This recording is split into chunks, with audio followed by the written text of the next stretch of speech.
Hi, it's time for another verb of the day. Today's verb is erode. This particular verb was suggested by the viewer Luis in Nicaragua, and I just want to say thanks for this wonderful suggestion. Anyone else watching any videos on this channel are always welcome to leave me a comment with a suggestion for future videos. But now let's move on and talk a little bit about how we use this verb.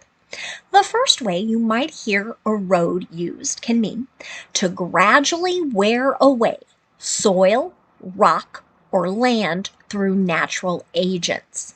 So with this first definition, we will very much see this word used in scientific discussions and articles, talking about how the wind can wear away soil or rock, how water can do that same thing. So that's really what's meant by natural agents. So things in our environment that wear away other solid things in the environment.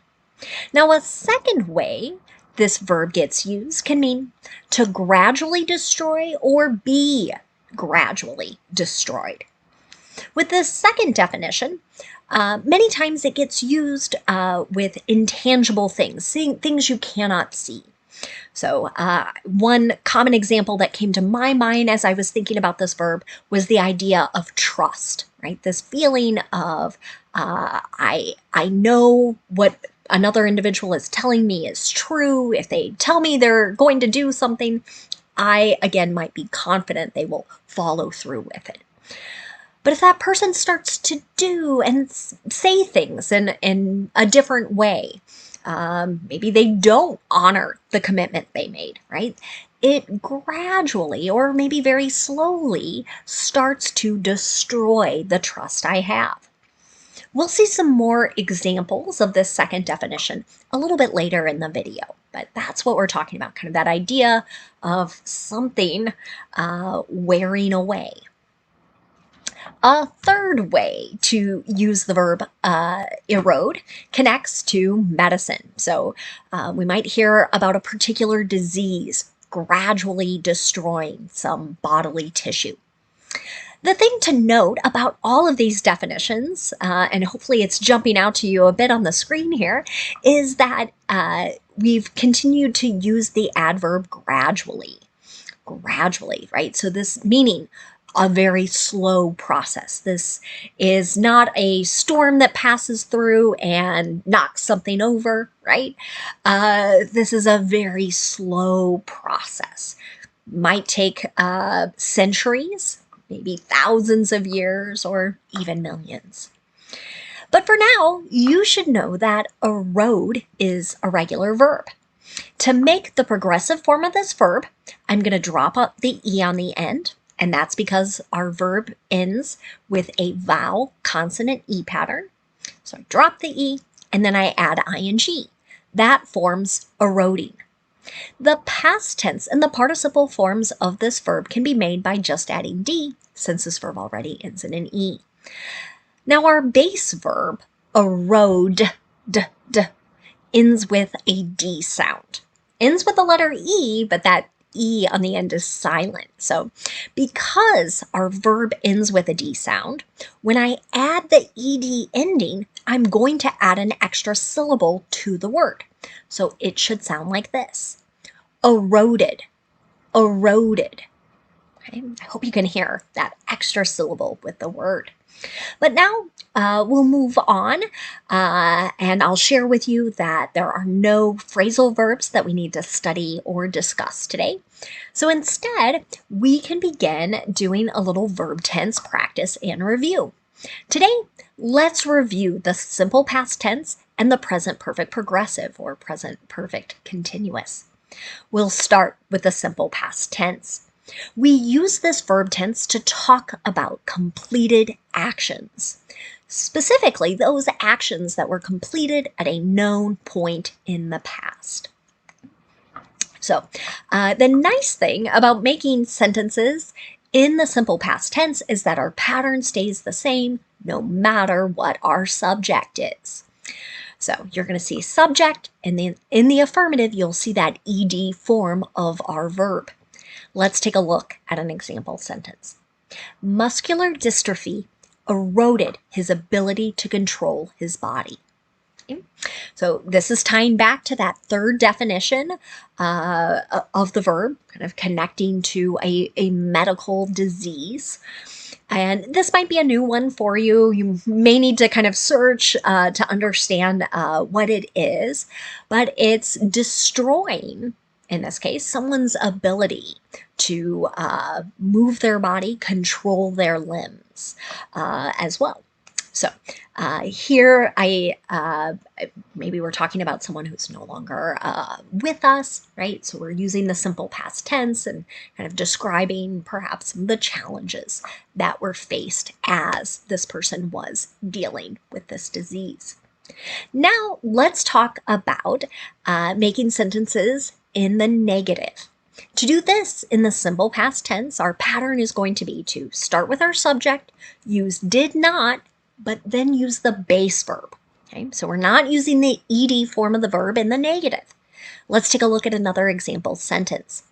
The acids in the beverage didn't erode the can from the inside. Okay? So sometimes there are acids, right? Things that will break down other materials, wear it away. Could be kind of slowly or over a long period of time. Here, we're talking about how these did not result in that wearing away of metal or the inside of a can. Now, let's look at making a yes or no question in the simple past tense. To do this, start with did, then place your subject, and then the base verb. Okay, so here, again, we're not using the ed form of the verb in our yes or no question. Let's take a look at another example. Did the Supreme Court's decision erode federal protections for voting rights? This particular question is going to tie back to our second definition, kind of gradually destroying. Okay. Now let's move on and talk about the present perfect progressive. Again, many teachers, textbooks, and even other YouTube videos will call this the present perfect continuous, and that's perfectly fine. It means exactly the same thing.